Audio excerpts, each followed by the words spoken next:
नमस्कार, कैसे हैं आप सभी लोग। हम लोग रसायन विज्ञान में भौतिक रसायन के बारे में कुछ जानकारी मैं आपको देना चाहूंगा। हम लोग जो टॉपिक आज पढ़ने वाले हैं जो है मोल संकल्पना। मोल संकल्पना। अब बात करते हैं कि मोल संकल्पना होती क्या है। मोल आने के लिए हमारे को क्या आना चाहिए, अणुभार, और क्या आना चाहिए आपको, परमाणु भार के बारे में प्रॉपर नॉलेज होना चाहिए। क्लियर है। अब मोल किसे कहते हैं? मोल रासायनिक पदार्थों को मापने की एक इकाई होती है। अब बात आती है कि भाई इसकी जरूरत क्यों पड़ी। एक सिंपल सा एग्जांपल लिया, मैंने बोला अगर मेरे को दूध को नापना है तो दूध कैसे लूंगा मैं, 1 लीटर, 2 लीटर, 4 लीटर, 5 लीटर, मतलब मैं दूध को किस में नाप दूंगा, लीटर में। अगर मुझे शक्कर मार्केट से लानी है तो मैं किस में माप के लाऊंगा, 1 kilo, 2 kilo, 2.5 kilo, 3 kilo, 5 kilo, 10 kilo, 20 kilo. That means हम लोग किस में मापते हैं, किलोग्राम में शक्कर को नापते हैं। और अगर मुझे मार्केट से कोई भी ऐसी चीज लानी है, जैसे मैंने बोला घी का एक डब्बा लेते आना, या फिर मैं बोलता हूँ पापा मेरे लिए 10 चॉकलेट लेते आना। एक बच्चा किसी के लिए भी कुछ भी काम बताता है तो बोलता है कि बेटा ये चीज इतने पैकेट वहां से ले आना, वहां से इतने कार्टून तेरे को मिल जाएंगे। तो दूसरी चीज हुई संख्या। इन चीजों के अलावा अब मैं केमिस्ट्री में बात करता हूं तो तीसरा किसी की भी मापक इकाई क्या हो गई आपके पास, संख्या। अब मैंने बोला कि एक काम करो, ऑक्सीजन की बात कर लें, तो मैंने बोला 1 लीटर ऑक्सीजन दे दो, ठीक है। उसी चीज को अगर मैं बात करता हूं 1 लीटर को, तो वो आपके पास पता नहीं भाई गैस है, जिस पात्र में रखी जाएगी उस पात्र का आयतन घेर लेगी। तो मुझे किसी ने बोला कि एक काम करो 1 किलो ऑक्सीजन दे दो, तीसरा बंदा आया मुझे 1 ऑक्सीजन का अणु दे दो, तो मैं इसको कैसे मापूं। अब मैं तीनों चीजों को एक साथ कैसे ले सकता हूं, कहीं कोई चीज वो लीटर में मापी जा रही है, कहीं कोई चीज वो आपके किस में मापी जा रही है, केजी में मापी जा रही है। और एग्जांपल अगर हम लोग बात करें तो हम लोग क्या देख सकते हैं, मैंने बोला NH3, ये मुझे पता है गैस फॉर्म में होती है, बट मैंने दाब लगा करके इसको NH3 को किस में नाप दिया, लीटर में।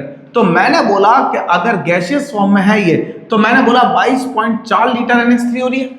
क्लियर है। और अगर मैंने जब इसको आपके किस में, लीटर में जब मापा, या फिर मैं इसको ग्राम में मापूं, तो ये कितने ग्राम है, 17 ग्राम है। तो ये कैसे पॉसिबल है कि 22.4 लीटर 17 ग्राम के बराबर आ रहा है। तो ये चीजें मैं कैसे निकालूं। तो इसीलिए रासायनिक पदार्थों को मापने के लिए एक इकाई दी गई जिसे कहा गया मोल। क्लियर है। तो मोल क्या है, मोल क्या है, यहां से अगर देखें तो मोल है रासायनिक पदार्थों को मापने की इकाई। रासायनिक पदार्थों को मापने की इकाई आपकी क्या कहलाती है, मोल कहलाती है। अगर मैं मोल के बारे में कुछ चीज कहूं तो एक सिंपल सी बात कहूं कि आपको मोल आना बहुत जरूरी है। अगर मोल आता है तो आप अनमोल हैं, बिन मोल के आप बेमोल हैं। इसका मतलब मोल संकल्पना आनी बहुत जरूरी है। मोल को मापते कैसे हैं, 12 ग्राम या 0.012 किलोग्राम कार्बन 12 के समरूप मात्रा 1 मोल को दर्शाती है, 1 मोल को दर्शाती है। आइए अपन देखते हैं कैसे। मैंने क्या किया, एक तराजू लिया, यहां पर हम लोग सिंपल सा एक शेप पे तराजू बना लेते हैं, ठीक है। जैसे कि हम लोगों ने क्या कर लिया, यहां से एक कंटेनर लिया इस तरीके से हम लोगों ने, और इसी के अंदर हम लोग बात करते हैं, एक तराजू की बात करते हैं। मैंने क्या किया कि यहाँ पर एक तराजू लिया जो कि कुछ इस तरीके का था, और इस साइड में मैंने मापने वाली जगह पर रख लिया। आपने यहाँ क्या रखा, 12 ग्राम कार्बन 12, दैट मीन्स ये किसके बराबर है, 1 मोल कार्बन 12 के बराबर हो गया। अब इसके अनुरूप में यहाँ पर कोई भी सॉलिड, लिक्विड या गैस रखता हूं, वो सब मात्रा किसके बराबर होगी, 1 मोल के बराबर होगी। हम लोग अगर बात करें तो 1 मोल के बराबर ये संकल्पना हम लोगों को मिल जाएगी। यहां से सिंपल सा कॉन्सेप्ट है। सब्जी वाले के पास या फ्रूट वाले के पास फ्रूट खरीदने जाते हैं, वो क्या करता है कि तराजू के एक कोने में 1 किलो का बाट रखा। अब यहां पर अगर एप्पल ले रहा है तो हो सकता है 8 एप्पल या फिर 10 एप्पल आपके पास 1 किलो में आ जाए। अगर आम ले रहा है तो हो सकता है 4 या 5 आम ही आए 1 किलो में। अगर अंगूर ले रहा है तो 100 अंगूर 1 किलो में हो गए। क्लियर है? अगर वो इसी में पानी भर रहा है तो पानी भी 1 किलो के बराबर हो जाएगा, और इसी को अगर वो फूंक भी मार रहा है और अगर वो वेट दे रहा है तो भी वो इसके बराबर माप रख सकती है। तो आपने क्या किया, इस 1 किलो के बराबर जितने भी बाहर आ गए उस एक तराजू के बाट के बराबर जो भी आ गए उसको आपने क्या बोल दिया, 1 किलो। उसी तरीके से अगर मैं एक साइड कार्बन 12 को रख दूं, कितना ग्राम, 12 ग्राम कार्बन 12 को रख दूं, तो उसके समरूप जितना भी सॉलिड लिक्विड और गैस है, जितना भी सॉलिड लिक्विड और गैस है, ये सब किसके बराबर है, और 1 मोल के बराबर है। तो मोल से आप तीनों चीजों को माप सकते हैं, ठोस को, द्रव को और गैस को। तो ये क्या मिला आपको कि 12 ग्राम कार्बन 12 के बराबर क्या होता है, 1 मोल। और ये किस किस के लिए काम आ सकता है, ठोस के लिए काम आ सकता है, द्रव के लिए काम आ सकता है, और किसके लिए काम आ सकता है, गैस के लिए भी काम आ सकता है। आइए अब इस संकल्पना को देखते हैं हम लोग कैसे। मैंने बोला कि 1 मोल कोई भी पदार्थ, क्लियर है, 1 मोल कोई भी पदार्थ किसके बराबर होता है अगर अपन ठोस की बात करते हैं। मैंने ठोस के लिए क्या किया, तराजू लिया, इस तराजू में एक साइड मैं भार के बारे में बात कर रहा हूं, ठोस का मतलब मैं किसके बारे में बात कर रहा हूं, भार। मोल को 3 रूपों में निकालेंगे, भार, आयतन और संख्या के रूप में। सबसे पहले मोल को हम लोग लेते हैं किसके संदर्भ में, भार में। मैं आपको बताता हूं, मोल को 3 संदर्भ में हम लोग ज्ञात करेंगे। किसके संदर्भ में, मोल को 3 संदर्भों में ज्ञात किया जाता है। मोल से भार, मोल से आयतन और मोल से आपके संख्या। मैं एक एक करके तीनों को आपको समझा देता हूं कैसे निकालते हैं। सबसे पहले हम लोग मोल से भार को उठाते हैं। सबसे पहला पॉइंट क्या आया, मोल से भार। अब 2 चीजें आएंगी। पहला पॉइंट तो आता है इसके अंदर क्या, भार दे रखा है और मोल ज्ञात करना है। दूसरा संख्या क्या आएगी, मोल दे रखा है और क्या ज्ञात करना है, भार ज्ञात करना है। हम लोग इसको कैसे समझते हैं वो देखिए। मैंने वही तराजू वापस लिया आपका, इस तराजू के अंदर मैंने क्या किया, यहां पर 12 ग्राम कार्बन 12 रख दिया, जो कि मेरे को किसके बराबर था, 1 मोल का बाट था। इसी के यहां पर मैं कितना ग्राम कार्बन 12 रखूं कि ये दोनों बराबर हो जाए। ऑब्वियस सी बात है, सब बोलेंगे सर ये क्या सवाल हुआ, ये तो बहुत आसान था, 12 ग्राम के बराबर 12 ग्राम ही रखूंगा। हाँ, मैं इसी से ही सिखा रहा हूं। मैंने क्या बोला, 12 ग्राम कार्बन 12 एक साइड रखा तो किसके बराबर आया, 12 ग्राम कार्बन 12 के बराबर आया। 12 ग्राम कार्बन 12 की अगर हम लोग बात करें तो क्या मैं इसको 1 मोल कार्बन 12 कह सकता हूं क्या, 1 मोल कार्बन 12 किसके बराबर आ गया आपके पास, 12 ग्राम कार्बन 12 के। ठीक है, मैं दोनों साइड से कॉमन चीजों को हटाऊं एक बार, क्लियर है। एक बार देखते हैं। तो 12 ग्राम क्या था, कार्बन का परमाणु भार था। तो मैंने बोला 1 मोल कार्बन 12 किसके बराबर, कार्बन 12 का परमाणु भार, और अगर अणु होगा तो क्या हो जाएगा, यहां पर अणु भार हो जाएगा। अणु भार क्या, कार्बन 12। मैंने कार्बन 12 से कार्बन 12 को एक बार हटा दिया कि कोई मतलब नहीं है इसका, तो मेरे को एक वैल्यू मिली कि 1 मोल किसके बराबर, परमाणु, या फिर अगर अणु है तो किसके बराबर, अणु भार के बराबर। तो अणु भार को हम लोग मॉलिक्यूलर वेट से रिप्रेजेंट करते हैं। तो 1 मोल बराबर किसके बराबर, अणु भार के बराबर ग्राम, या फिर अगर मैं बात करूं कि अणु भार के बराबर ग्राम तो किसके बराबर हो गया, 1 मोल। तो अगर 1 ग्राम दे रखा है तो 1 बटा अणु भार के बराबर आ गया आपके पास मोल। तो अगर आपको x ग्राम कोई भी पदार्थ दे रखा है तो x बटा अणु भार के बराबर मोल। तो यहां से मोल ज्ञात करने का सूत्र मुझे क्या मिल गया, मोल बराबर दे भार, मोल बराबर दे भार बटा अणु भार, और given weight upon molecular weight, दे भार बटा अणु भार। और इसी से ही मुझे क्या निकालना है, यहां से आप देखेंगे कि अगर मोल दे रखा है और मोल के अलावा अगर मुझे भार निकालना है यहां से, तो यहां से मैं भार कैसे निकालूंगा इसका, अरे भार बराबर क्या हो जाएगा, ये मोल मल्टीप्लाई बाय अणु भार। आइए इसके एक आध क्वेश्चन मैं आपको करके बता देता हूं। नॉर्मल सा क्वेश्चन बनेगा इसका कि मैंने क्वेश्चन दिया 2.2 ग्राम CO2 से, 2.2 ग्राम CO2 से मोल ज्ञात करें, मोल ज्ञात करें। अब अगर बात करें कि कैसे मोल निकालेंगे हम लोग इसके, तो 2.2 ग्राम CO2 से मोल निकालना है तो मुझे पता है कि मोल बराबर क्या, देह भार बटा अणुभार। अरे मोल बराबर क्या, देह भार बटा अणुभार। तो भार बोलो भाई इसका कितना, 2.2 ग्राम, क्लियर है। और अणुभार कितना, अरे कार्बन प्लस 2 ऑक्सीजन है मेरे पास, कार्बन कितना 12, 2 इंटू 16, 16 दूनी 32 और 12 टोटल कितना 44 ग्राम हो गया।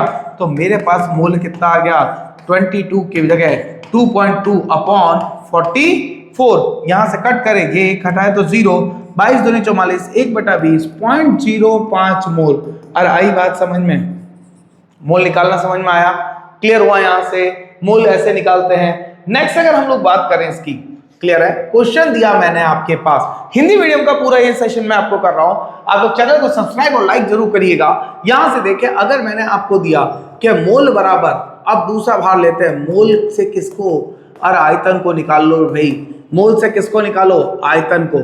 मैं ये नीट के हिसाब से भी आपका ये काम आएगा, ये ट्रिक सब जगह काम आएगी, इससे क्वेश्चन आता ही आता है। मैंने बोला जब भी आयतन की बात करें तो एक मोल कोई भी गैस, ये ध्यान रखेंगे, होना क्या चाहिए, गैस किसके बराबर, 22.4 लीटर के बराबर गैस होती है, या फिर 22400 ml के बराबर क्या होगी, वो गैस होगी। एक मोल कोई भी गैस किसके बराबर, 22.4 लीटर। अब कुछ भी दे, मैंने बोला एक मोल CO2 गैस किसके बराबर, 22.4 लीटर CO2 गैस। मैंने बोला एक मोल H2 गैस किसके बराबर, 22.4 लीटर H2 गैस। मैंने बोला एक मोल हीलियम गैस, मैंने बोला किसके बराबर, 22.4 लीटर हीलियम।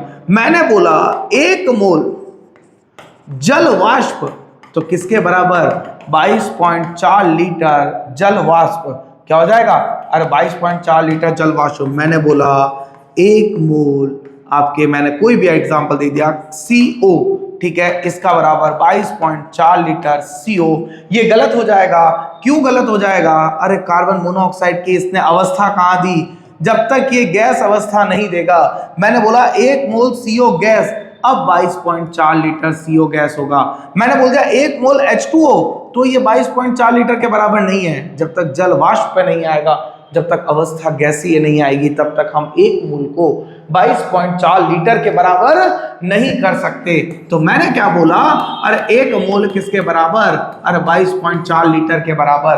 क्लियर है कि नहीं। या फिर मैं बात करूं 22.4 लीटर का कितना, एक मोल, तो 1 लीटर का कितना, 1/22.4 मोल। यहां से देखूं तो अगर मैंने x लीटर दिया तो x/22.4 मोल। यहां से मोल संकल्पना से मुझे क्या मिल गया कि मोल बराबर दे आयतन बटा 22.4 किसमें होना चाहिए, लीटर में। या फिर अगर मैं ml में बात करूं तो मोल बराबर दे आयतन बटा 22400, बट ये किसमें ले लूं मैं, अब ml में।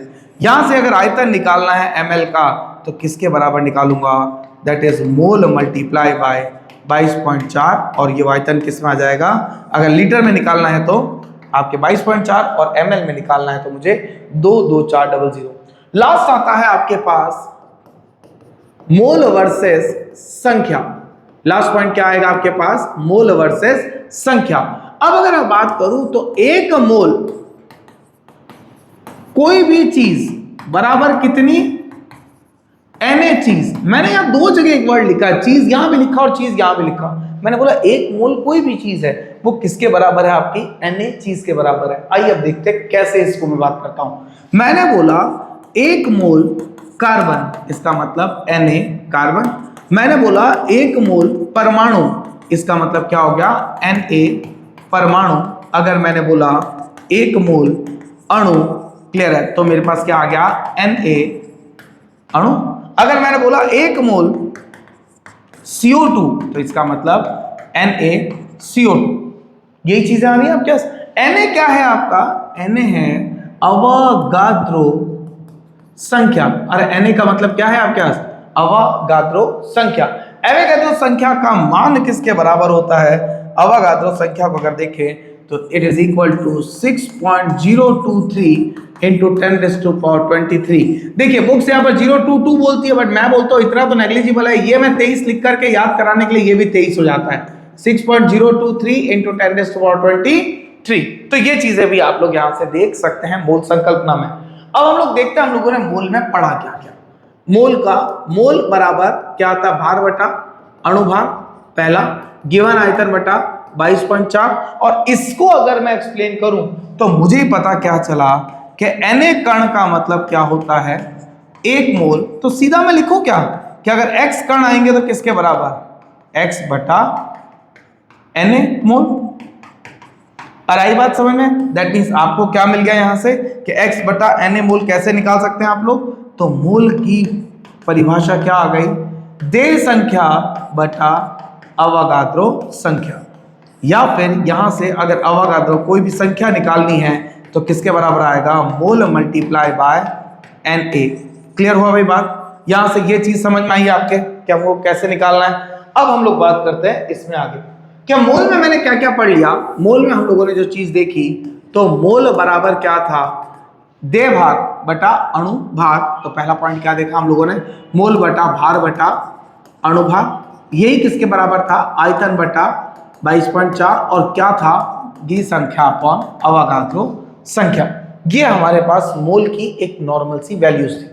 इसको अगर मैं एक पार्ट में देखूं तो मैं इसको एक ट्रिक से समझाता हूं। कैसे, अगर मैं बात करता हूं तो मोल यहां रखा, मोल से मैंने क्या क्या ज्ञात किया। सबसे पहला पॉइंट मैंने ज्ञात किया अपने पास भार, ठीक है। मोल से हम लोग क्या क्या निकाल सकते हैं, भार। मोल से हम लोग क्या ज्ञात कर सकते हैं, आयतन। और मोल से हम लोग क्या बात कर सकते हैं, संख्या के बारे में भी ज्ञान ले सकते हैं। देखते कैसे। मैंने बोला कि अगर मुझे मोल दे रखा है, ठीक है, मुझे अगर क्या दे रखा है, मोल दे रखा है, तो मोल से मैं भार निकाल सकता हूं और भार से मैं मोल निकाल सकता हूं।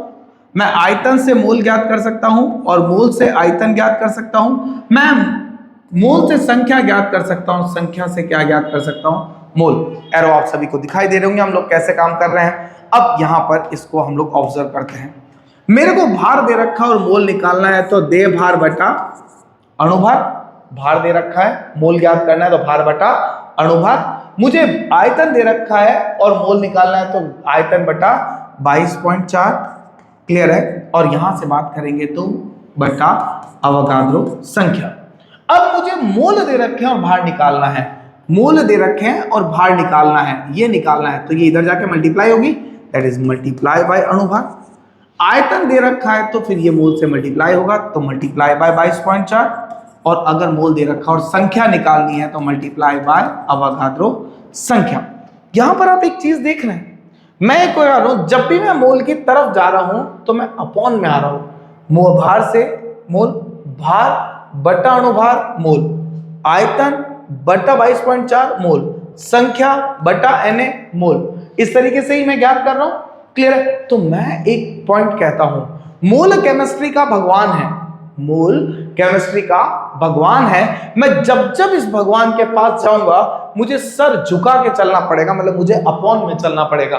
बात आ रही समझ में, मोल केमिस्ट्री का भगवान है, मैं जब जब इसके पास जाऊंगा मुझे सर झुका के चलना पड़ेगा, मतलब मुझे अपॉन में चलना पड़ेगा, मुझे नीचे रहना पड़ेगा।